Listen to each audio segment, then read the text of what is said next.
We made this.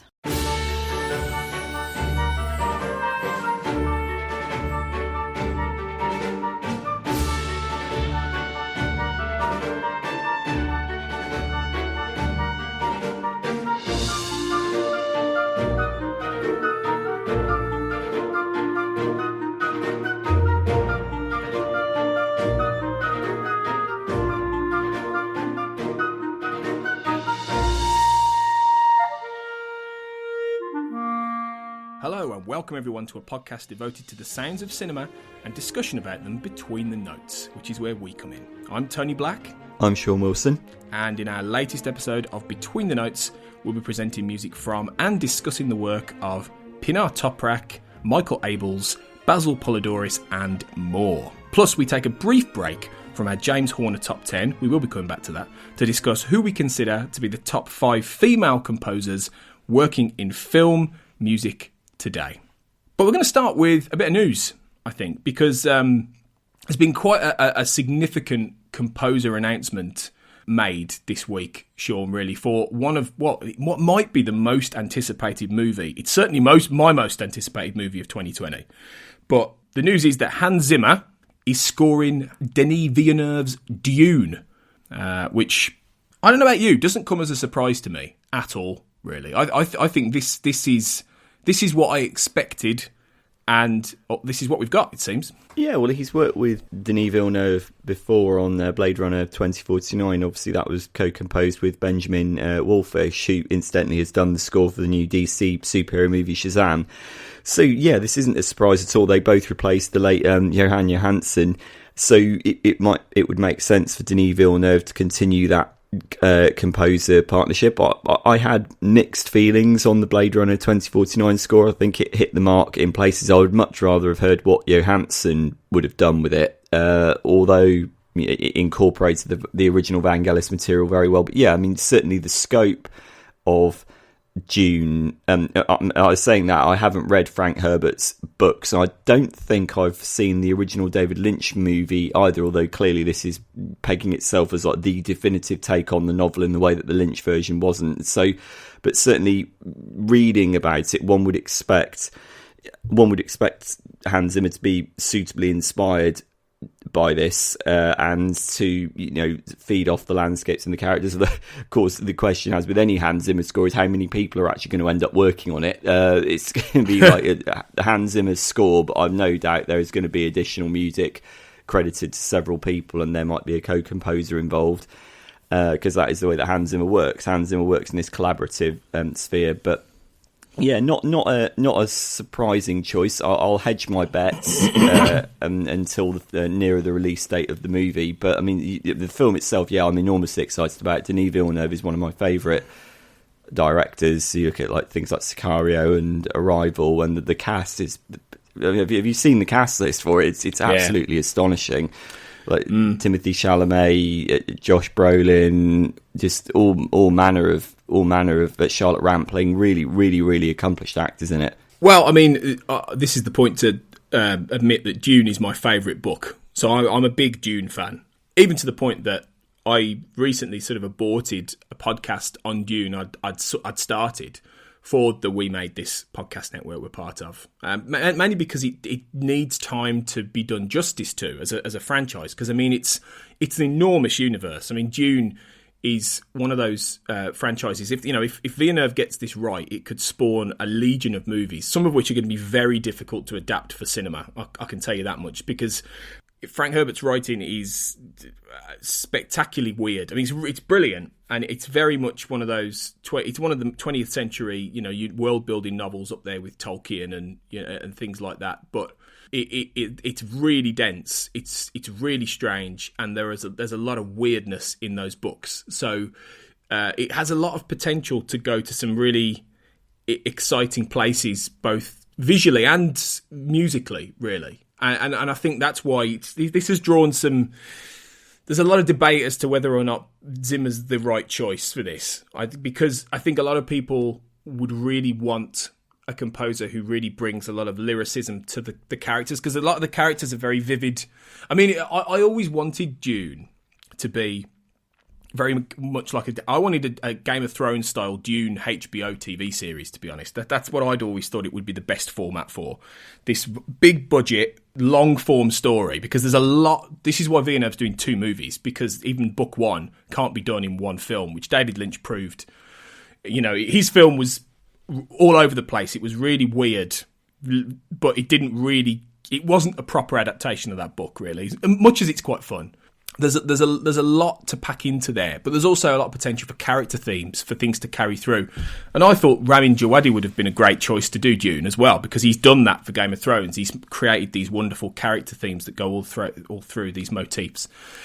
But a lot of people are worried Zimmer's not going to do that, because it's kind of not what Zimmer does. He's more about creating a soundscape, you know, and capturing the essence of that universe or that world, that kind of. And to be honest, I think that's why Villeneuve's chosen him, because the landscape in Dune is the most important thing. You know, it's set on it's all about a planet called Arrakis, aka Dune, a desert planet where it's a fight for resources in this far future world involving different royal families and different, you know, nomadic tribes and a prophecy about a galactic savior and all this kind of thing.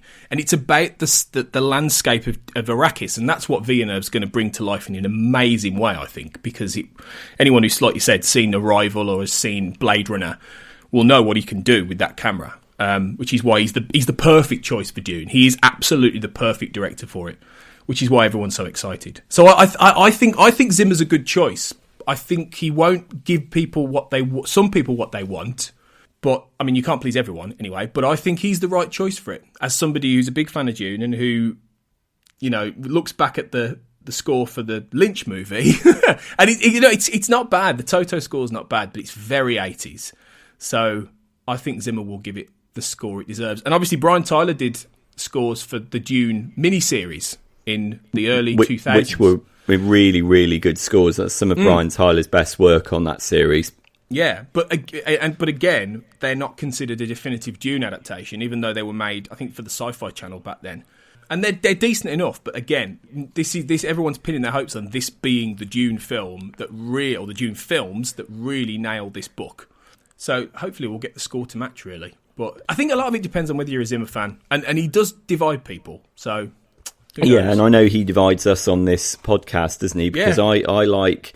Hans Zimmer is going to rear its head later on in this podcast, funnily enough. I like early to mid-period Hans Zimmer, when he was genuinely quite an interesting electronic experimental creative force. You think of things like Rain Man and Driving Miss Daisy, Backdraft, Lion King, Beyond Rangoon. I like that period of Hans Zimmer. I'm not keen on the kind of Dunkirk, Blade Runner 2049 period Hans Zimmer, which is dramatically distorted soundscapes, like you say, or some people might just call it noise, which is kind of dramatically appropriate for the story in question. But I think that, judging from what I've read about Dune, I would like a more nuanced, leitmotif-based approach for the characters in this. And I think you're right. I think he's going to have Zimmer drape the music over the movie like a cloak, rather than sort of tailoring specific things to specific characters and situations. I know you're right. Some people like that. I would rather, I'd rather go in for like the sort of almost James Horner approach of like trying to find the individual nuances. But, the film hasn't even started shooting yet.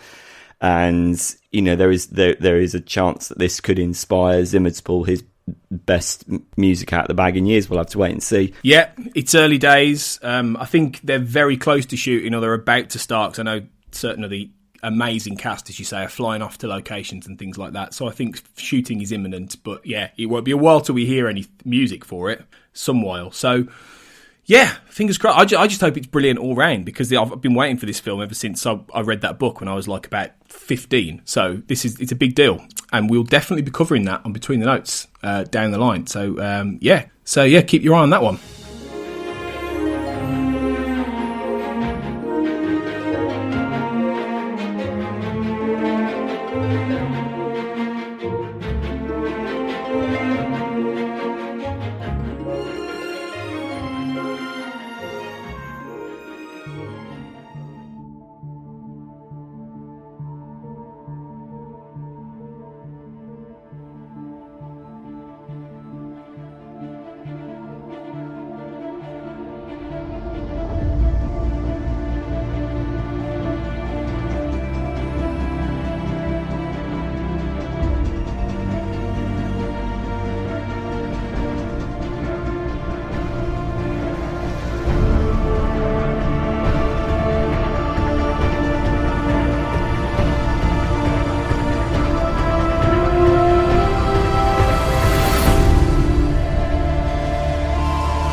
Okay, that was the opening track from the score for Krypton, which is the Superman TV series scored by Pinar Toprak, who has also scored the album we're actually going to talk about, Captain Marvel. You see, we've got this policy on Between the Notes in that we don't play music that we haven't received from PR sources and the music companies and things like that. So we hadn't got any Captain Marvel music, but we wanted to talk about it anyway because it's the big film that's been out this month, and that we wanted to play a little bit of music. We did get some Krypton, and that's from the same composer, obviously. Obviously, Captain Marvel is the big new Marvel Cinematic Universe film, the big one that leads into Avengers Endgame, which is coming very, very soon.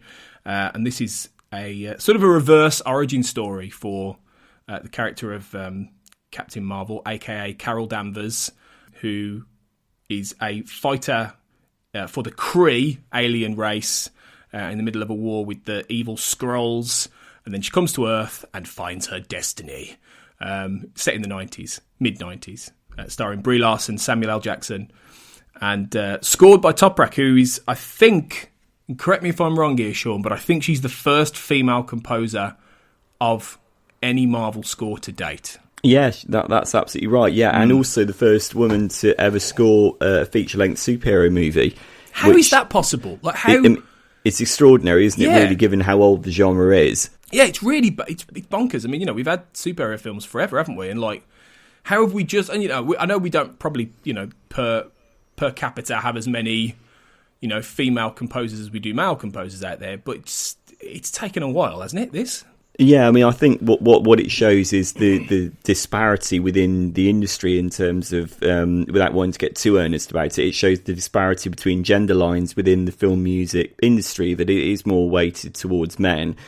Therefore, one would expect there to be more men to have scored these movies. It's like law of averages, really. I think clearly Captain Marvel is a watershed moment in the genre in terms of that, but it wouldn't mean anything if the score were not any good. And I'm delighted to say I thought the score was brilliant. I really, really enjoyed it, and I thought it works very well as a standalone listening experience, and it also works very, very well in the film as well. I think Toprak is a Turkish-American composer who came to work as a programmer at Hans Zimmer's remote control studios, and she worked her way up into things like Krypton, which we heard there, and she also worked on the video game at Fortnite, and now she has made history by scoring Captain Marvel, as I've just said. And I think that what she does in the film is but the main character played by Brie Larson is an interesting case because she's constructed as something of an enigma. Like, we start in media res with her, as you quite rightly said, being a warrior for the Kree. Yet she's haunted by her memories of being a human on Earth, Carol Danvers, as it turns out. So the character is constructed as an enigma, and I think that what Toprak does very, very carefully is she builds two sides to the character through the music. You've got the brassy, heroic, like, emergent Captain Marvel theme, and then you've also got this lovely, long-lined elegiac string theme, which connects her to her human roots, specifically her memories in the Air Force, which come to play an increasingly important role as the film goes on. And the way that these two things fuse, particularly in the second half of the album, when the character actually starts to click, when she becomes less of an enigma, and when we start to know more about her, and when she comes to terms with her powers, like, the way these themes come together is incredibly bold and incredibly exciting. It reminds me a lot of what Alan Silvestri did on Captain America: The First Avenger, and obviously the Avengers films as well. Yeah, I really, really enjoyed it. I mean, there's lots of like little nuances. There's some lovely like synthetic touches, which alludes to the fact the film is set in the 90s. There's a lovely little electric guitar, like wailing electric guitar theme for the younger Nick Fury, because obviously they've de-aged Sam Jackson through CGI, which is great. I mean, it reminded me of like Lethal Weapon and Hans Zimmer's work on Drop Zone. I think, it shows Pinar Toprak's got a great sense of humour, as well as a really observant ear as to what film music in the mid-90s would have sounded like. She's done her research. I thought it was a really great score, and the final battle might be one of the most impressively scored Marvel set piece. Then it's called More Problems on the album. For those who want to go and check it out, it's 8 minutes long and it's absolutely colossal. It's brilliant. Yeah, I did enjoy it. I don't know if I quite got from it what you did on a few listens, but I think it's. I think I agree with everything you say. I think it's really impressive. I think inevitably a lot of people are going to start comparing this to some of the most recent Marvel films, particularly Black Panther, which obviously just won the Oscar and was a real standout sort of piece of work. Because I think now a lot of people are starting to feel that these Marvel movies need scores that match, as in, for years, a big complaint with the Marvel films was that they all sound the same, which was never true in the first place anyway. That was always a bit of a misnomer. It just wasn't true. But I think what people really meant by that was they don't really stand out, a lot of these scores. And some of them don't, admittedly, when you go back into the old back catalogue. Some do, some don't. But I think some of the expectation now is that they should all be very, very like individualistic. Like you want them to have to be idiosyncratic, don't you? Like you say, exactly tailored to the characteristics of the specific superhero in question. Which is exactly what Black Panther was. In a big way. You really felt like that score was a major reason why that movie was so good. If you took that score out of that movie, it wouldn't quite be as great a film. Which you find with a lot of the best movies in history, really. That's why film score music has never gone away and it's so important, because a great score can make a film great. I really believe that. But I think the expectation is high, and I think she's done a really good job, to be fair. I think she has crafted something that is unique to Captain Marvel. I don't know if she's quite nailed the themes necessarily that leap out at you to become a classic theme, but then I don't know if a lot of the Marvel films do have that anyway. There are maybe one or two movies that really leap out at that. I mean, you could say obviously the Avengers. I think the original Alan Silvestri Avengers really had that Avengers theme, which you can hum along to, but I don't really know if Captain Marvel has that itself. Whether or not that's necessary, though. I mean, this is the thing: do all superhero movie scores need something, hummable for the masses, or is it more important, as you say, to have a piece of work which lyrically works in terms of the setting, in terms of the time, and has all those constructs to it? I mean, I think we're all in soundtrack circles at the moment. We're all hung up on the idea that something has to become a classic overnight. I mean, these things take a while to bed in. Like, nothing becomes a classic straight away. Nothing sinks into the brain straight away unless it's truly exceptional. And there are very, very few film scores, I would say, that get inside your head that quickly. These things require repeat viewings. I don't imagine that Danny Elfman's Batman score went in straight away. I imagine that had to be around for a few months, initially. I mean, it says me, I was only 2 when the film came out, but things don't become classics straight away. And I think that in the here and now, what's important is, does the score serve its movie? And I think it does, and Pinar Toprak's work does that brilliantly. And I think this score and a lot of the other Marvel scores will be reassessed in the coming years. I mean, certainly now you look at the way that Alan Silvestri's Avengers theme now, I think, is much more popular than it was when Avengers came out. Because I remember reading when the first Avengers movie came out that Alan Silvestri's melodies, there was some half-hearted criticism. Oh, it's not the theme that the Avengers deserve. You look at the way that the Russo brothers have now brought it back and have now made it the binding musical ingredient of the MCU. That's an example of taking something that was from a few years ago and actually making it more important. And now I routinely see on places like YouTube now that, oh wow, this is the musical spine of the MCU. This is brilliant, in a way that people weren't saying that back in 2012, because that was the emergence of the theme for the first time. So I think you've got to give these things time, and I completely agree with you. I think there are memorable MCU scores. I thought Christoph Beck's work on the first Ant-Man particularly was brilliant, absolutely brilliant. I loved what Michael Giacchino did on Doctor Strange and Spider-Man Homecoming. Again, you mentioned Ludwig Göransson with Black Panther. I think there are great scores in this, but we need to give it time for them to become classics. And I've no doubt that Pinar Toprak's work on Captain Marvel is going to go down as one of the finest. I think definitely. I think it is one I think that will grow and grow. Actually, I think, and she'll. I dare say we will get a Captain Marvel 2. I'd be very surprised. It's done absolutely brilliant at the box office. It's got a lot of praise from a lot of people. It seems people have immediately taken to Brie Larson in this role. It's aside from the fact it's a lot of fun as a movie, So I think everyone is really on board. She's gonna be in spoilers.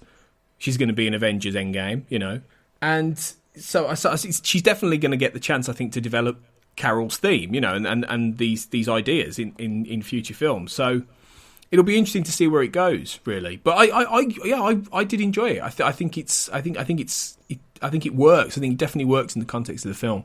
And now, obviously, the big question is, and it may well be the next episode or the episode after that we talk about this on the show. But are we going to get something as good for Avengers Endgame? Who knows? Infinity War wasn't quite what people hoped for, I think. So fingers crossed. Yeah, well, the interesting thing with Infinity War was people were expecting Alan Silvestri to do the character-specific leitmotif approach, and to contradict what I said earlier about what I hope from Hans Zimmer for Dune, I think Alan Silvestri's approach for Infinity War worked because it wasn't about scoring the individual characters. It was more about the air of doom and menace that's about to befall 50% of the universe in the form of Thanos, Josh Brolin's Reign of Destruction. I thought that was actually quite a dramatically astute thing to do, and it streamlined the score and it gave it a focus. Instead of jumping around all over the place and attempting to score all the Avengers with their own individual themes, it's more about what is the emotional backdrop of the story. You kind of musically purify it a bit, and I wouldn't be surprised if Alan Silvestri did that again in Endgame, and it remains to be seen whether Pinar Toprak's theme for Captain Marvel will turn up in Endgame. I mean, he didn't cite very many of the other Avengers themes in Infinity War apart from Black Panther at one point, I think, and that might have been a tracked-in piece of music anyway. I think it was, yeah. Yeah, they might have just dropped that in during the edit as like a fan piece. I think it's like, Black Panther has literally just come out. We need to track in a piece of music from that just to throw it out to the fans there. But yeah, I mean, I'm really, really excited about what Silvestri is going to come up with for Endgame. He is one of the greats in the film music industry. No, it's exciting. We'll be covering that very soon on Between the Notes. But yeah, if you want a bit more Pinar Toprak, as well as the Captain Marvel score, there is her score for Krypton, which is still in the superhero realm. We'll play a little bit more of that now, and you can buy that right now from Varese Sarabande Records.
So, last time we recorded, we were doing a James Horner top 10, which Sean found an evil choice of mine, which I do agree with. I'm still hurting, by the way.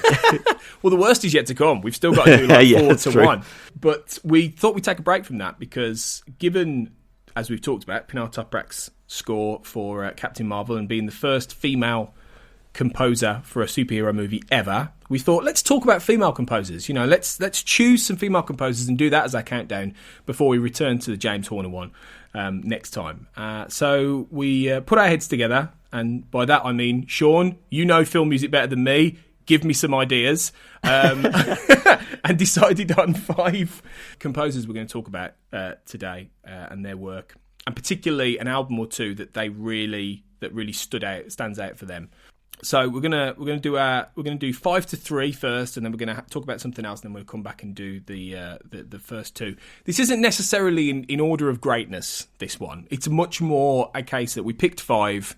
And we're just going to talk about them. So, you know, you guys will have your own ideas of which of these 5 is your favourite if you've listened to them.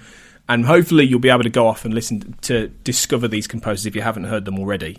Because female composers don't always get the love they deserve. And they have scored some brilliant films over the years.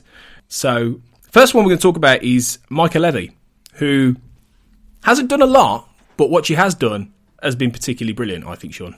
Yeah, she's made a monumental impact with really just 2 feature film scores. Obviously, she emerged out of the experimental group Micah Chew and the Shapes, and she then went on to score Jonathan Glazer's Under the Skin, which I consider one of the great movie masterpieces of the last 30 years. I think It's an extraordinary film. Yeah, I'm glad you agree, because it divides people, doesn't it? And the music divides people as well. Yeah.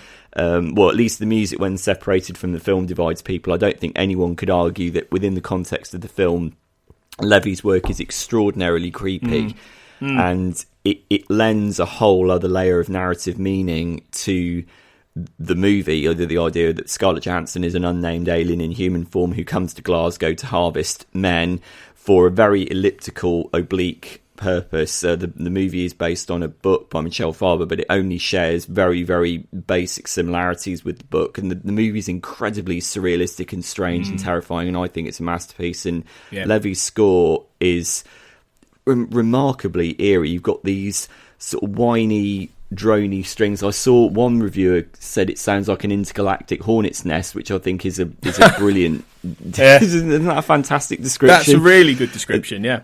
And most of the score sounds like that, these like microtonal grinding strings that sort of reduce your nerves to like the consistency of grated cheese, because you've got this you fuse that music with shots of Scarlett Johansson walking around Glasgow, and all of a sudden the music does a marvellous thing of inverting our expectations of what reality is, of making human society seem utterly perverse and utterly strange. And but I think my favourite track is probably the most atypical track. There's a track called Love, which is this kind of rhapsodic, ecstatic, like synthetic theme, which is Johansson's character's first experience of lovemaking in the movie, which doesn't go well. And you really do get a profound sense of a creature from another galaxy starting to understand what it means to be human through the music. I mean, for a piece of film music that's 5 minutes in length, to convey something as complex as that is a really remarkable achievement, all the more so given that Levy hadn't scored a film before. It's such an extraordinarily wondrous piece of music, and it makes the film better. And I actually saw Mica Levi a couple of years ago conduct this entire score at Bristol's Colston Hall. She conducted it along to the film, and it's as you would expect, a transporting, transcendent experience live, particularly when we got to that track. But yeah, I think that she's set the benchmark as far as women composers go at the moment. Yeah, and I loved the second film, Jackie, as well. I mean, I loved that film. Obviously all about Pablo Larraín's film, all about the aftermath of JFK's assassination, and his widow, Jackie Kennedy, played by Natalie Portman. Vastly underrated movie for me, Jackie. Just I would have given Natalie Portman the Oscar for that. Really, I think it's a wonderful film. That I think it's just brilliant. I think it's so well done in so many ways, and the score is just this real. It's obviously the film isn't like Under the Skin at all. It's not creepy in any way, but it's quite discordant in many ways, and she creates that same kind of score. You know, she creates a discordant elegy of grief, and it just unravels. It's like it is an unraveling like you see Jackie Kennedy unravel, and she brilliantly puts that on screen. She's got this real gift, I think. And she's done it with 2 female characters now, which is quite interesting. Whether or not she'll continue that trend, where she's got this real talent for sort of marrying together the emotion of what you're seeing on screen with this very sort of jagged, synthetic, discordant weirdness, weird sort of tones, and I think she does that. She's done that in those two films, and like any other. And again, she's made two films better with her soundscape. And I'd love to see Jackie perform live as well. I think that'd be brilliant. Oh, that would be something. Yeah, I really like the score for Jackie. What it gets that it's almost like when you're listening to it, you like it. It's like you're in suspended animation, isn't it? Which I suppose is quite appropriate for the character of Jackie Kennedy. Like her life exploded into a million fragments after her husband was killed, and the movie kind of gets this air of anticipation, suspense, whatever, that she doesn't know where she's going or what's happening. Like her whole world has collapsed around her, and the music creates an incredibly vivid sense that I believe Mica Levi was Oscar nominated for this score, wasn't she? But I'd love to know why Pablo Larraín chose her. I imagine it's because he saw her Under the Skin and thought, wow, what an extraordinary soundtrack I have to get that person to score my new movie. I think two fabulous scores from a cutting edge composer. I don't think she's got any other feature film projects lined up at the moment, but clearly when she has a new project on the go, it's going to get a remarkable amount of interest. Yeah, I mean, I don't know if she does. No, it seems to be, there's nothing I can find that suggests she's doing anything right now, movie-wise. But let's hope she comes back to it, because I think she's proven that she's got a real talent there. And doing something different from a lot of other people, really. So, fingers crossed. And she's only 32 as well. Yeah, I mean, same age as me as of 3 weeks. I mean, that's scary. And she's almost as successful as you, Sean, as well. Yeah, that's the thing.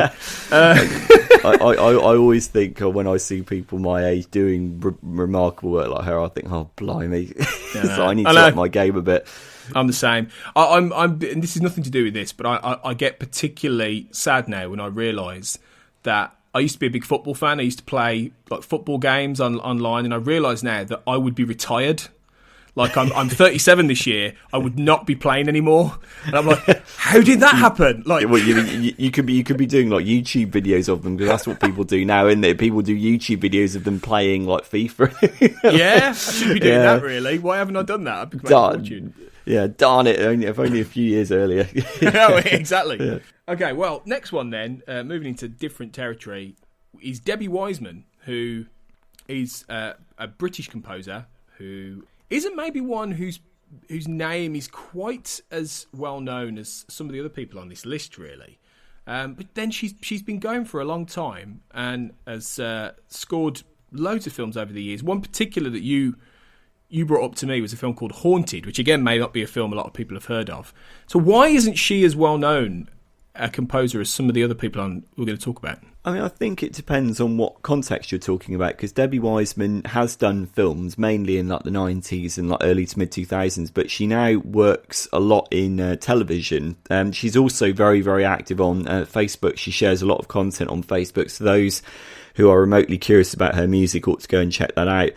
I think that the score of Haunted, I think, is one of the most beautiful scores of the 1990s. It's for a 1995 film based on the James Herbert novel of the same name, sort of romantic ghost story movie starring Aidan Quinn and Kate Beckinsale. Largely forgotten because the film isn't great. It's a bit creaky, and I wouldn't blame anyone for not actually knowing about the existence of the film at all. But the score has had like an afterlife, and it really helped establish Debbie Wiseman's beautifully flowing, like, lyrical style that's almost akin to what Patrick Doyle might have done for a film like this. Very, very, it's a bit of a cliche to say, but very English, very drawing on the old Vaughan Williams tradition of like, flowing strings.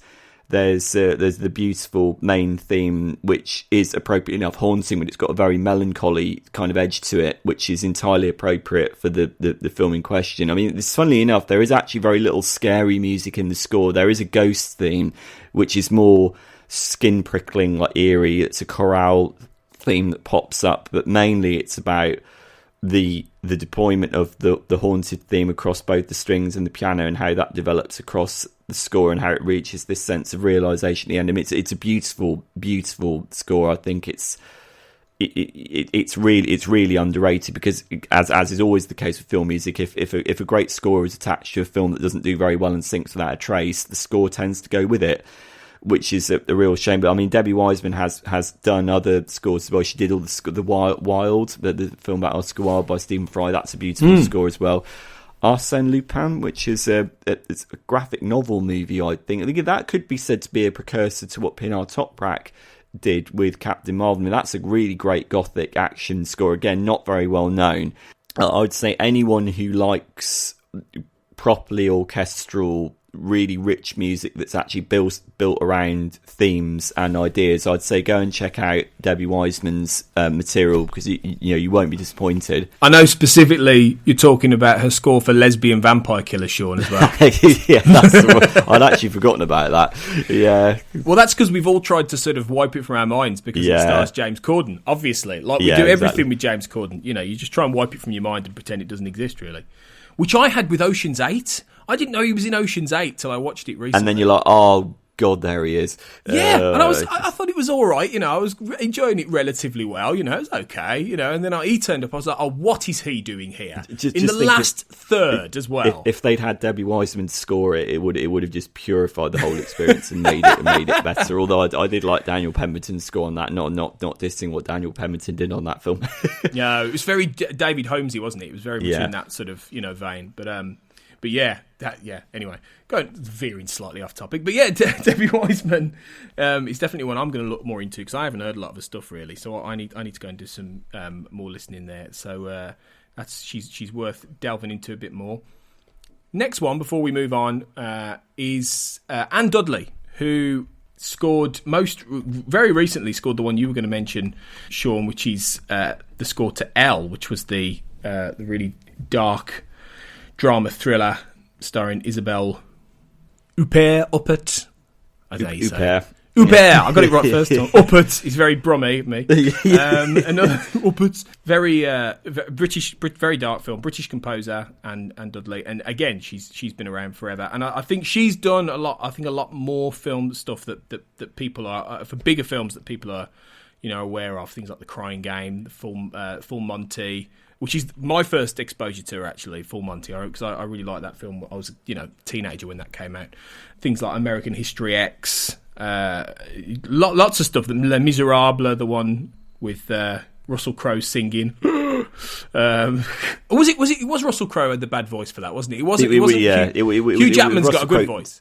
To be honest, most of them hit wobbly notes throughout that squad. I don't think it's fair to pick up Russell Crowe on that. I think a lot of them kind of like I'm not a fan of that film in general, so I think it'd be a bit disingenuous of me to sort of start ragging on Russell Crowe a little bit, but that's a conversation for another time, I think. Yeah, he wasn't Pierce Brosnan in Mamma Mia bad, I don't think anyone is. Yeah.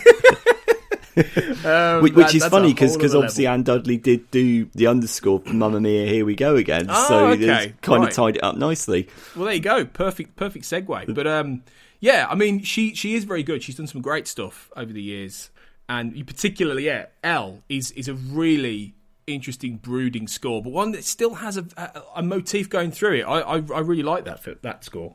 Yeah, it's really great. I mean, we should say that Anne Dudley won an Oscar for the Full Monty for that kind of tango-inflected score. And incidentally, at the risk of promoting work other than our own, the great Mark Kermode now has a regular film music show every Saturday on Scala Radio, and he talked about Anne Dudley's score for that. I'd say at the risk of diverting attention away from us, go and listen to that. It's really, really good. But yeah, I mean, it's funny, you running down all the movies Anne Dudley has done there. I completely forgot that she did American History X, which I think is a beautiful choral-inflected score. It gives a real sense of tragic weight to what is an incredibly violent and difficult film to watch. Yeah, but Elle, it's interesting that I was reading that the reason why Anne Dudley worked with director Paul Verhoeven on Black Book, and then she obviously came back to score this movie, Elle, for him, and she said that she was inspired by what Jerry Goldsmith did for Basic Instinct, which was a Verhoeven film, and that's one of my favourite Goldsmith scores, and indeed one of my favourite scores of the 90s. So any composer that uses that as a frame of reference, I'm kind of well disposed towards. But yeah, Elle, you've got this deceptively placid quality, reflecting Isabelle Huppert's character, because she is violently assaulted in her home, and then she takes it upon herself to track down the rapist. She doesn't want to call the police for like personal reasons. So you've got this musical theme that is very cold, almost very dispassionate, and then you've got these explosions of like musical violence, which is when the movie obsessively returns to depict the assault itself, which it does so to a very deliberately uncomfortable and provocative degree. And I think the score has the same kind of spiky, angular quality as Huppert's extraordinary performance, because she's one, it does goes without saying that she's one of the best actors working in film at the moment. And I think the movie gets under the movie, and the music more specifically gets under the skin of her character very, very well. And you can definitely hear the sort of icy, edgy Goldsmith influences from Basic Instinct in it. I think it's a score and probably a movie that deserves a bit of reappraisal, actually. Yeah, and it's funny because she's very varied, Anne Dudley. I mean, she's done, looking down the list of films she's done, you know, it's everything from, like we say, The Full Monty, American History X, Monkey Bone, which was a Brendan Fraser stop motion animation part film. It was, you know, like you say, two Verhoeven collaborations, Tristan and Isolde, the Ridley Scott romantic drama, which was, well, produced by Ridley Scott, directed by Kevin Reynolds.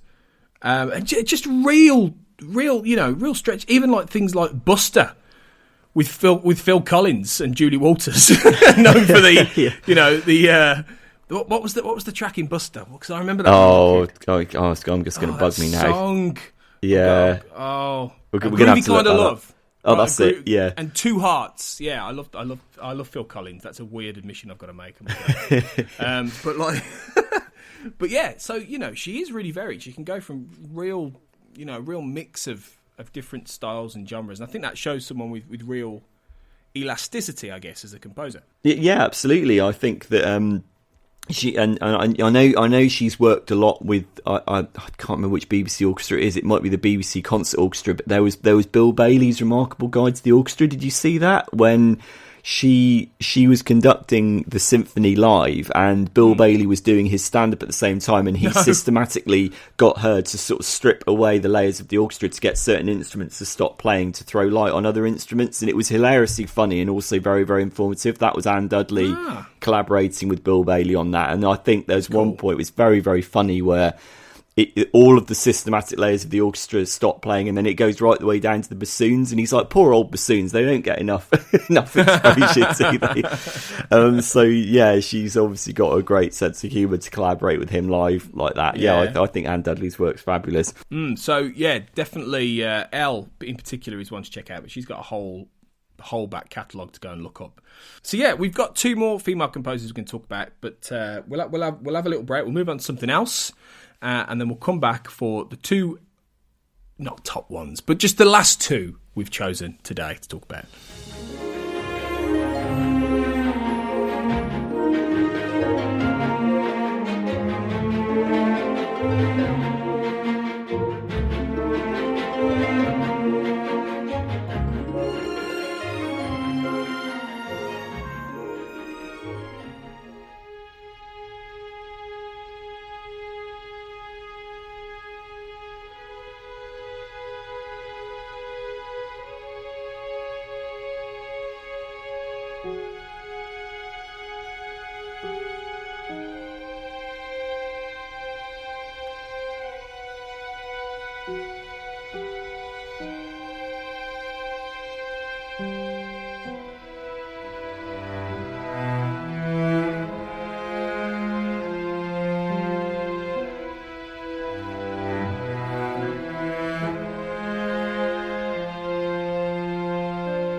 Jordan Peele's Us, which is his follow-up from 2017's Get Out. Not a sequel, I must say, but a follow-up, which pairs him again with Michael Abels, who scored Get Out in a rather brilliant way 2 years ago. That film in general is just a masterpiece anyway. I think it's an incredible film.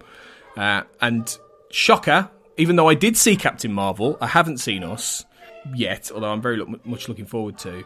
But I have listened to Abel's score, and I'm delighted to say, just like Get Out, in fact, maybe even more than Get Out, I think it works separate from the film, even though I think you have attested to on social media, Sean, that it works really well in terms of the movie. Yeah, it does. I mean, smug confession alert, I saw this movie about 2 weeks ago, like in advance of all the reviews coming out as one of the perks of my job. So I was able to go into this movie completely cold, and I interviewed Michael Abels, so I was sent the score in advance as well, so I kind of got a heads up on what the score was like, and I actually listened to the score before I saw the film, and I was like, interesting. But the good thing was I actually stopped listening about 3/4 of the way through because I had to go and do something else, and I'm really glad that I did, because if I'd gone on any further, the musical stylistics probably would have informed me about the final movements of the movie. I'm going to stop there for people who haven't seen the film, because I think the film is a masterpiece, and the score is absolutely brilliant and it works so well. The movie, it's a very, very hard one to talk about without spoiling it. I will say I think it's more ambitious than Get Out, which is quite phenomenal given that Get Out was ambitious enough. I think that whereas Get Out was a single perspective story that was told entirely through the point of view of Daniel Kaluuya's character, black man ensnared by his white girlfriend's family, in Us you've got the story of Lupita Nyong'o's character Adelaide, who is confronted by her doppelganger, her tethered other self, and so you've got a woman coming to terms with herself, literally and figuratively, but then you've also got a wider story, the wider context in which her character finds herself in. That's as far as I'm going to go in terms of alluding to the plot, because I would say to everyone, go and see this film, because it's terrifying, it's hilarious, it's incredibly thought-provoking. You will have so many questions coming out at the end of it, and the score, it needles and provokes the audience in such a way as to allude to the many questions in the storyline. Michael Abels said to me that the choral theme, there is a choral main theme as with Get Out, but in Get Out it was a Swahili choir that was meant to represent the voices of dead slaves calling out to the Daniel Kaluuya character Chris. In this, it's a mixture of a children and an adults choir that's meant to be an anthem to signify that something evil is on the march, that something is coming, and that is interwoven throughout the score. And you've got, I spoke to him about the idea that in Get Out you had influences of folk and bluegrass and jazz to an extent, whereas in this draws much more from the kind of Stravinsky, kind of Penderecki, like dissonant atonal wellspring. And the score is just meant to terrify. There are variations in tone. There are melancholy moments. There is a fantastic orchestral adaptation of Looney's I've Got Five on it, which again I can't describe the context of that because it is so brilliant. I mean, it sounds brilliant on the album and it works brilliantly in the movie, and all of this stuff intertwines together to give you a very provocative, very interesting album experience. I mean, I would say that there are a lot of tracks on it. There are a lot of quite short tracks which maybe could have been edited together. I had kind of the same issue with the Get Out score, but certainly the music in itself is as thought-provoking as the movie, and I love the fact that so many people are actually talking about the music, that there are so many articles out there about it, because I think that really shows when a film score has worked, when people talk about it. And Captain Marvel's the same, because Captain Marvel is historic in as much as it's the first superhero movie to ever be scored by a woman. I'm delighted that so many people have recognised the importance of that, and I'm really delighted as well that people have recognised the importance of Abels as a partner to Jordan Peele, because they work cap in hand so well. And Michael Abels, he's really funny. I interviewed him for Get Out. He's a really funny guy, and clearly Jordan Peele, coming from a comic background, must have like a kind of kindred spirit with him, because I think they enjoy coming up with these devious musical ideas that make each other laugh. I mean, I spoke to Michael Abels about this again. I can't really describe any of it. Those who listen to the score will probably know what I mean. Certainly, if you watch the film, you'll know what I mean. I think they feed off each other very well. Yeah, it's a really, I think, tremendous achievement on both fronts, both in terms of the film and the music. I've yet to see the film, But the score in isolation just has that strange blend of this very sort of operatic, theatrical horror. You know, like you mentioned, Penderecki, that I was thinking exactly the same thing, you know, music from The Shining, which I'm sure was, you know, intentional in many ways. But there is also always that, and you got this with Get Out as well, which even though it was a horror film in many respects, it had a very blackly comic tongue-in-cheek to it and a wink, you know, and there are some genuine belly laughs in that film, which you don't get in a lot of horror movies. Whether or not that's the case with us, I don't know, but there is always that slyness with this music, with what Abels does, definitely. And I picked up on that with Us, you know, even though there are these points where you imagine you're in the middle of a really terrifying situation, it always feels like there's a little wink around the corner, and that's very difficult to do, actually.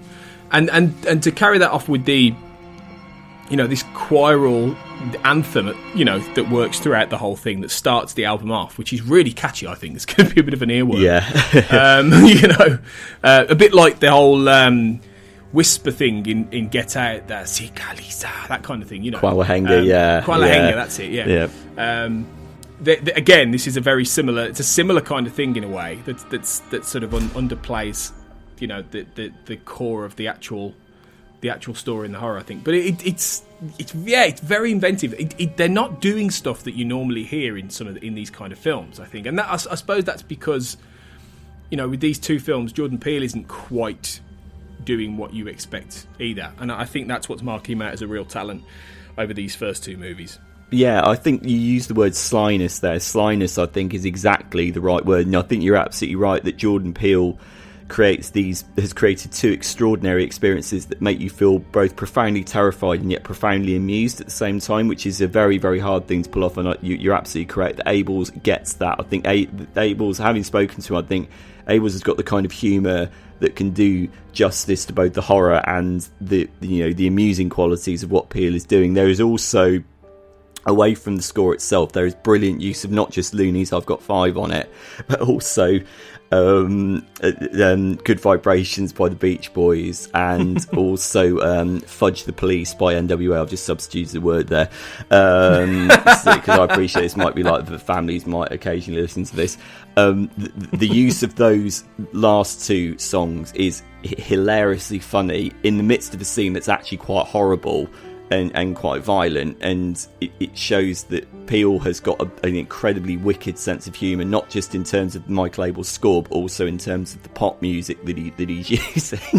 Because I saw that scene and I was like guffawing behind my hand while also wincing, thinking, "Oh, okay, right." It's a really contradictory experience. Yeah, I can't wait to see the film now. I'm really excited. I've been excited for it for ages. So I'm really looking forward to it. And it's not one of those scores in a way you can listen to in isolation. Easy. You can't just throw it on, you know, on a Sunday afternoon. It's not that kind of score. But it does work in isolation. If you're in the right mood, in the right space to listen to that, and the right point, it does work on its own. But it's really good. It is really good, and it'll be exciting to see what they do next, really, together. Hopefully they'll stay together. There is talk that Peele's contemplating doing a live action version of the cartoon Gargoyles. So, and there was talk that he was going to do Akira as well, and various different things. Who knows? I think what he does next will be quite different. I think he'll try and stretch himself into a different place, but we'll see. Hopefully Abels will go with him. So Us is out now in cinemas, and the music is out, so it's worth going and checking out both, I think.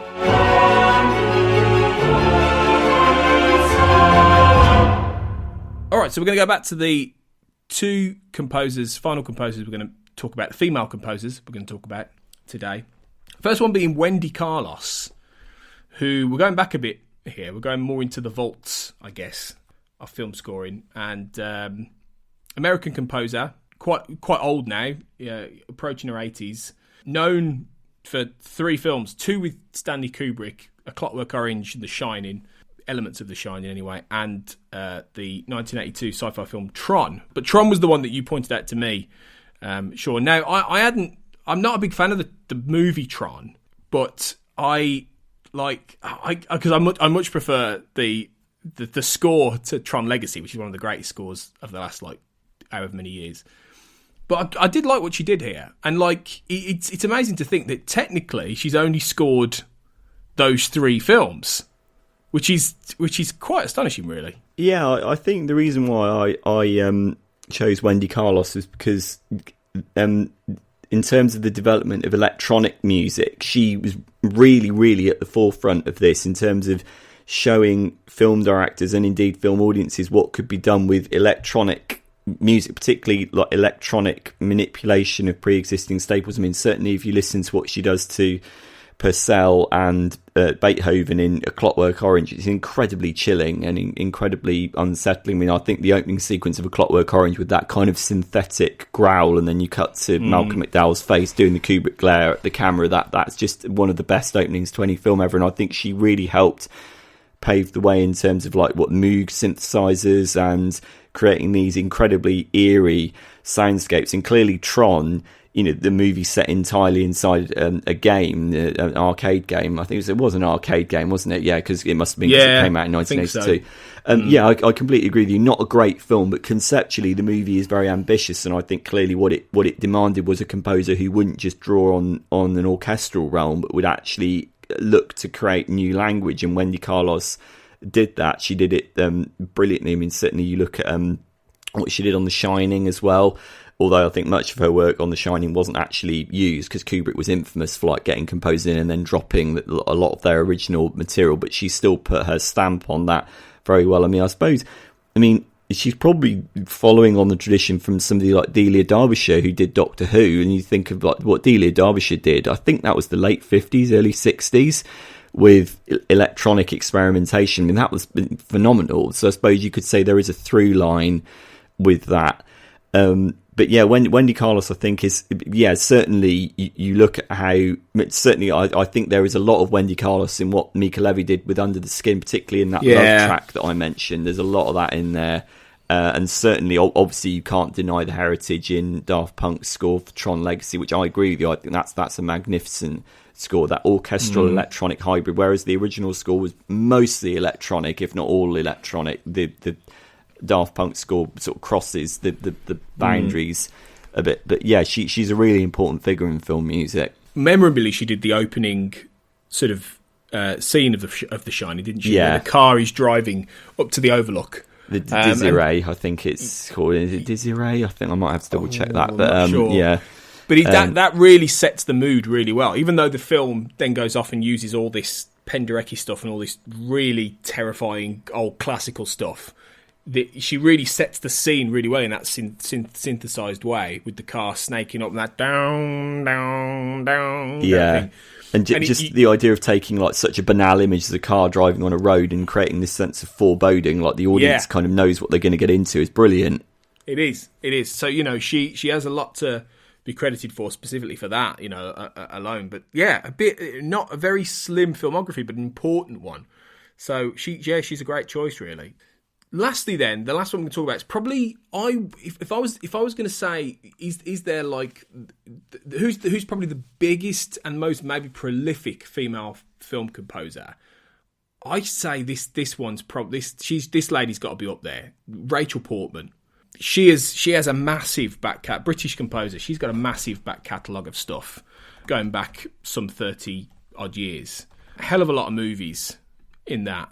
A hell of a lot of really well-known movies as well. And, I mean, the one you picked out for this was Never Let Me Go, the Kazuo Ishiguro adaptation from the mid-2000s, which is a really... the early 2010s, which is a really good film. But, yeah, she's great. I mean, of all of these five, I think she's probably the one... I'm most attuned to, I think, of all of them. Yeah, she's certainly the most prolific. She's also the first woman film composer in history to win an Oscar for Emma. So Rachel Portman is a very, very significant figure in the development of film music and the development of gender boundaries across like film music. Although Emma, I don't know if I'd consider Emma her best score. I mean, it's quite fluffy and bouncy. I think she's done more substantial work. In fact, that's why I went for Never Let Me Go, because Never Let Me Go is an incredibly arresting and tragic score. I think for a tragically underrated film, I think the film is brilliant. And it's got great central performances from Carey Mulligan, Andrew Garfield, and Keira Knightley, all of whom give top of their game in a very, very again, to go back to that word, tragic story about predeterminism and fate. And Rachel Portman's an irrevocably sorrowful score kind of hangs over the movie like this. It's got this kind of like ghostly presence in the background, and I think that I read some criticism that the score probably tells the audience too much about what to feel, but I think it's entirely appropriate for the movie. There is a kind of operatic sense of sadness in the score, and I think that the main melody is heart-wrenching, and certainly those who've seen the movie and how the characters develop will know that the score gets the kind of the tragedy of those central characters absolutely brilliantly well. It's a very moving, very powerful score, and I know Rachel Portman has done a lot of quite bouncy, again to go back to that word, fluffy scores. I mean, Chocolat, she did a lot of the she was really like the in-house Miramax composer in like the late 90s, early 2000s. She did the Side House Rules as well, which is actually, I think that's a very beautiful score. But she's done interesting work. I think going back to like the early 90s, I mean, like things like the Joy Luck Club, which was one of her, that's got a lovely like kind of Asian inflection in that. And going back in before that, she did the TV movie of The Woman in Black, which I consider to be scarier than the Daniel Radcliffe version. I don't think it hasn't ever been released on DVD, apparently due to some kind of like licensing or legal issue, but her score for that is incredibly creepy. So she is versatile. She became pegged as the composer of these like fairly bland, like innocuous, like late 90s, early 2000s, like sort of period, like costume drama things, but she's done, certainly I think any of those works that I've just cited there are very, very interesting, particularly Never Let Me Go. It works so well in the film. It's great. Yeah, she is more versatile than people give her credit for, I think. I really liked her score for Used People from 1992, which is not a massively well-known film, stars Shirley MacLaine, or it's sort of faded a little bit, a romantic comedy. But that's a lovely score, and she's done some great stuff. The Road to Wellville is a lot of fun as well, the Anthony Hopkins film by Alan Parker. So there's loads across the last few decades. Chocolat as well, which she got an Oscar nomination for. Is really lovely. So yeah, she is great. There's a lot to dig in and explore there with her, and she's still going. She's done some great ones recently. She did a film called Despite the Falling Snow, which is she has a really good sort of dark sort of thriller theme running through that, which I really like. That really stands out, even though the film didn't really stand out itself, I don't think, to a lot of people. And Their Finest was a really great score. That was the Gemma Arterton starring film set in the war. Quite a nice film, to be fair. But that had a great score to it, so that she's still doing really good stuff even now. Yeah, actually, Their Finest is actually a really, really nice example. That throws back to the likes of Emma, and you've got the lovely, like, sprightly little string theme, which is all about keeping the British end up in the middle of the Blitz and everything. Yeah, and that's I'm really glad you cited that one. Actually, yeah, that's a lovely little score. Yeah, she's done some great stuff. Yeah, so there's 5 female composers to start you off with. 5 of the best. Okay, there are more. There are lots more, and as Pinar Toprak's proven this month, hopefully we're going to continue to see female composers, scoring some of these big movies and getting the name out there. Because film music's obviously become a lot more of a populist thing that people follow now. More people, I think, than ever probably know who a lot of composers are. Actually, household names these days. So, while loads of people might know Hans Zimmer, or a lot of people might know John Williams, or these kind of people, we need some female composers to be up there in terms of names. So hopefully we'll start to see that culture change.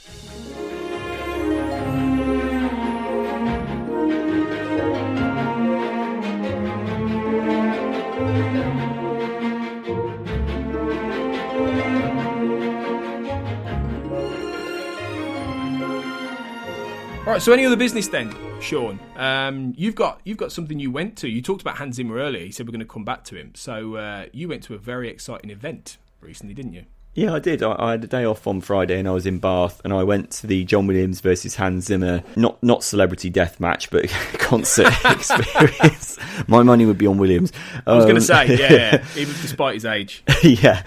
No, it's a delightful concert experience that has toured the UK, I believe, over the past year or so. The idea is that they take us the Bournemouth Symphony Orchestra under the baton of the brilliant Pete Harrison, who regularly works with the Bournemouth Symphony, regularly tours the Southwest. But they are fantastic interpreters of film music. They take a certain amount of Williams tracks and play them. They take a certain amount of Zimmer tracks and play them. And at the end, they use the clapometer from the audience to try and determine who is the most popular out of the two composers. It might not surprise anyone to know that John Williams won, which therefore meant that the encore was... Yeah, exactly, yeah, right.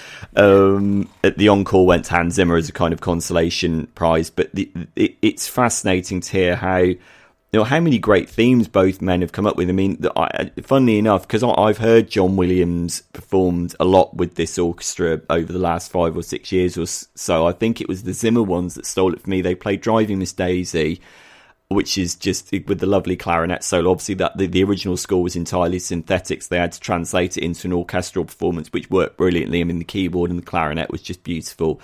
But yes, and the other thing they played was the theme from Interstellar, which I hadn't heard being performed live before, which I've got mixed feelings about the film, but I think it's the best Zimmer score done for a Christopher Nolan film, and the use of the keyboard as an organ substitute with the strings was an incredibly transcendent and powerful experience, and those were very memorable. But obviously with John Williams, you've got all the big hits. You've got Superman, The Raiders March, E.T. They also played the theme from Angela's Ashes, which was a very, very moving piece of work. And yeah, it's one of the things that's great about these experience. It's not just the music, because the music kind of stands for itself, especially when performed by such a brilliant orchestra as the Bournemouth Symphony, but it's also the people that turn up. And I think observing the spread of ages that go to these concerts is really quite remarkable. Literally, there are people of all ages. There are kids, there are teenagers, there are, people like my age in their 30s. There are older people, upwards of like 60 and 70. And I was chatting to a man sat next to me who was a teacher who had brought his young son with him. I think he was probably only about 8 or 9, and he said this is his first film music concert, and he was inspired to come to this because his school went to go and watch Peter and the Wolf being performed at the Royal Albert, and you could clearly see how his son was so fired up by the brilliant performance of the orchestra. And I did wonder if is this going to be one of those important formative experiences for him in terms of loving film music. And I imagine the same experience was granted to a lot of other people in the auditorium as well. It was at the Bath Forum, so it's a brilliant environment to hear it performed. And yeah, really, really special experience. Yeah, I saw something similar when I went to the Royal Albert Hall's Jurassic Park Live last autumn, and next to me there was a guy with his teenage daughter. And I thought the same thing. They were really excited to be there. To watch Jurassic Park. Who wouldn't be? But also to see it performed with an orchestra, and it was obviously magnificent. As you'd imagine. But these are the things we didn't have. When we were growing up, they just didn't happen. They didn't exist, or if they did, they were extremely low key, and nobody talked about them. And I don't think they did exist, to be honest. And I remember getting into film music when I was a teenager, and I felt like I was the only person interested in this stuff when I was that age, because this was before the internet really connected everybody in the way it has now, for better or worse. I know a lot for worse, but in many ways for better. We've got there's loads of groups, there's loads of ways to connect with film score fans now that there never were before, which is great. And I think these young people are having these experiences now, which is brilliant. There's a similar thing to what you saw, I think, happening in the autumn at the Royal Albert Hall, which is going to be Michael Giacchino and David Arnold live in like a square off kind of thing, which is going to be brilliant, that one. And we both saw Michael Giacchino at the Royal Albert Hall a couple of years ago together, didn't we? The birthday concert, yeah, which was fantastic, yeah. Which was great because we didn't know each other was going, and then I sat down and we were sat next to each other. Yeah, that was amazing, wasn't it? Yeah, and we got brilliant seats as well. We could see the sheet music of the violin players, which was amazing. It was brilliant. We got press tickets for that, and neither of us knew we were going. And I was going last minute because they said, "Do you want some?" I was like, "Yes, please." And yeah, I thought, oh God, who am I going to be next to? Because you never know who you're going to be next to with these things. I was like, oh God. Got there, I was like, hello, mate. Yeah, that Giacchino Arnold thing should be great, because anyone who's seen their kind of Twitter bromance, I mean, they're hilarious on Twitter. They obviously just get each other brilliantly, and they like banter with each other fantastically. So hopefully they'll both be there, and hopefully they'll both spar like verbally, like in front of the audience. I mean, Michael Giacchino was a great showman at that birthday concert. You could clearly see that he liked just having a laugh with the audience. So fingers crossed. Yeah, I think that'll be really good. Hopefully, one or both of us will be there for that. Before we go, I just wanted to flag up a couple of albums for March, which I've been listening to, which we didn't get to cover fully, which are really good. First one is for a film called Under the Silver Lake by Disasterpiece, which I know you're a fan of this as well, because I know you've seen the film, and when I mentioned it, you thought it was a really good score. This really struck me. Like I was really surprised by how in a weird way, how sort of undulating and tense it was, like in a different kind of way. You like this, don't you? Yeah, I loved it, and I think that it fits the movie like a glove, and the movie has generated very, very divisive reactions as to whether it's sexist or not. And it's basically the long goodbye for the millennial generation. It's a noir story told from that's the best way I can describe it. Really, it's quite a self-indulgent movie, but I actually rather liked it. It's from David Robert Mitchell, who made It Follows. So Andrew Garfield is the slacker, creepy, voyeuristic young private eye who goes on the search of his missing neighbour, played by Riley Keough. So clearly you understand the frames of reference that Disasterpiece is using in terms of the score, like Bernard Herrmann and things. And talk about a contrast to the previous movie he made with Mitchell, which was It Follows, which was a synthetic score drawing very heavily on John Carpenter's style.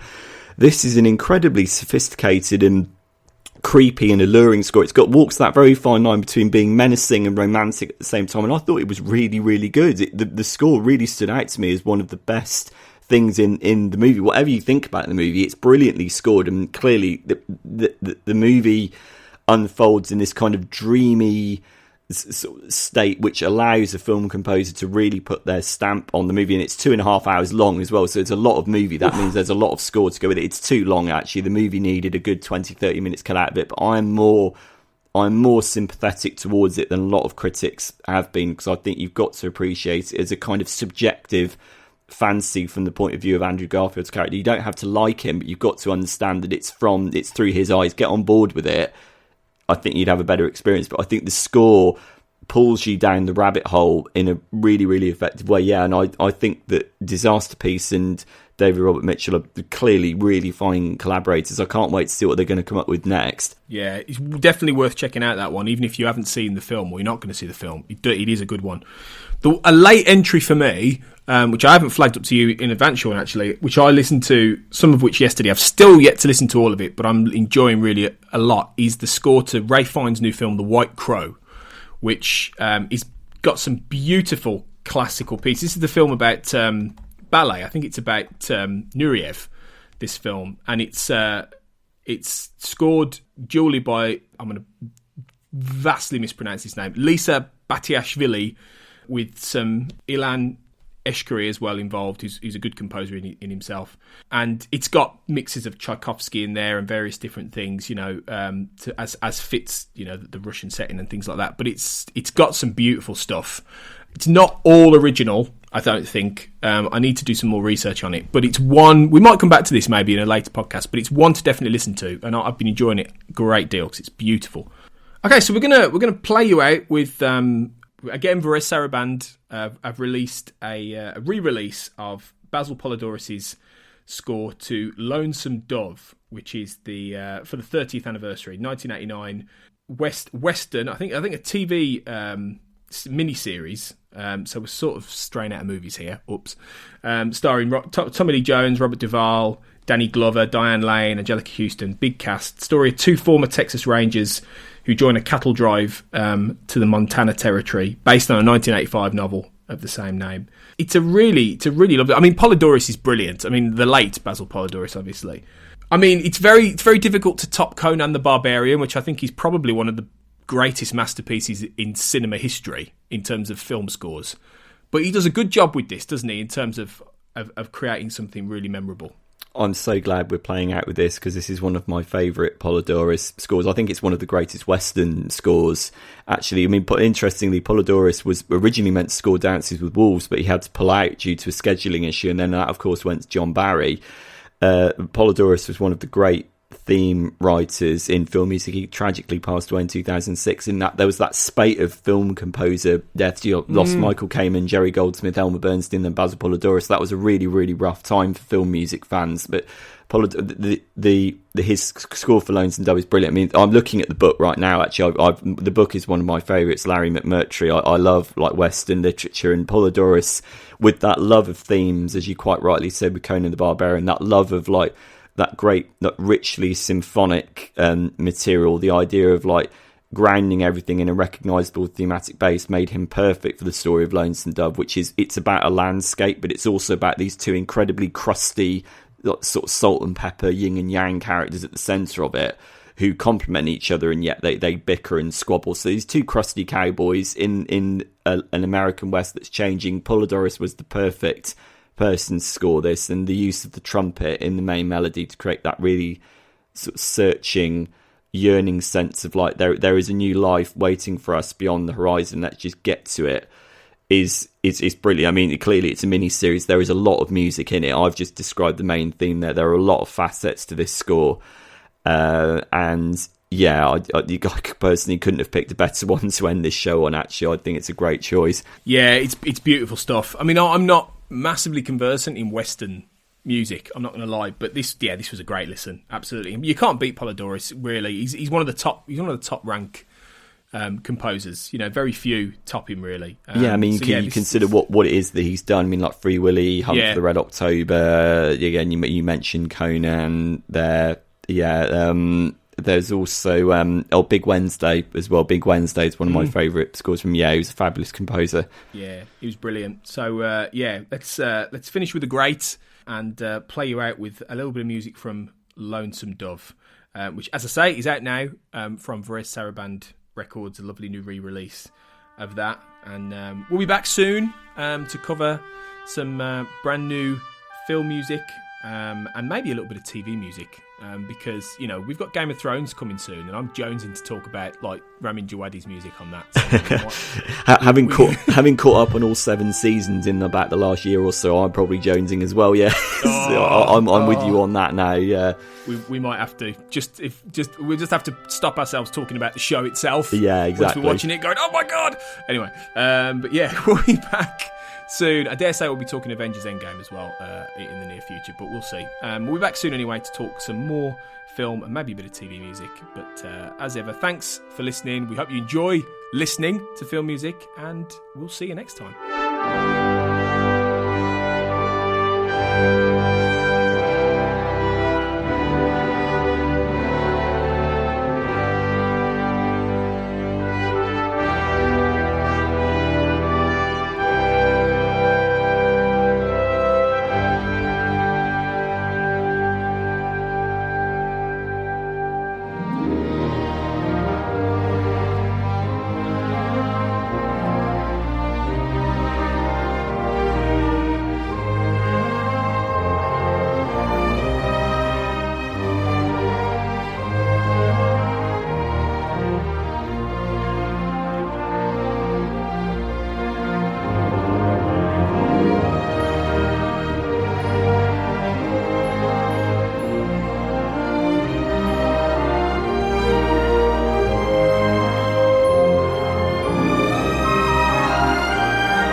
Between the Notes is produced and edited by Tony Black, who hosts alongside Sean Wilson. You can find Tony on Twitter at AJBlackWriter and Sean on Twitter at Seano22.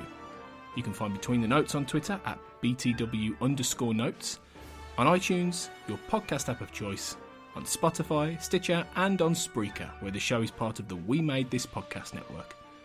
For more podcasts all about TV, film, books, music and popular culture in general, you can find We Made This on Facebook and on Twitter at We Made This Pod. Thanks for listening.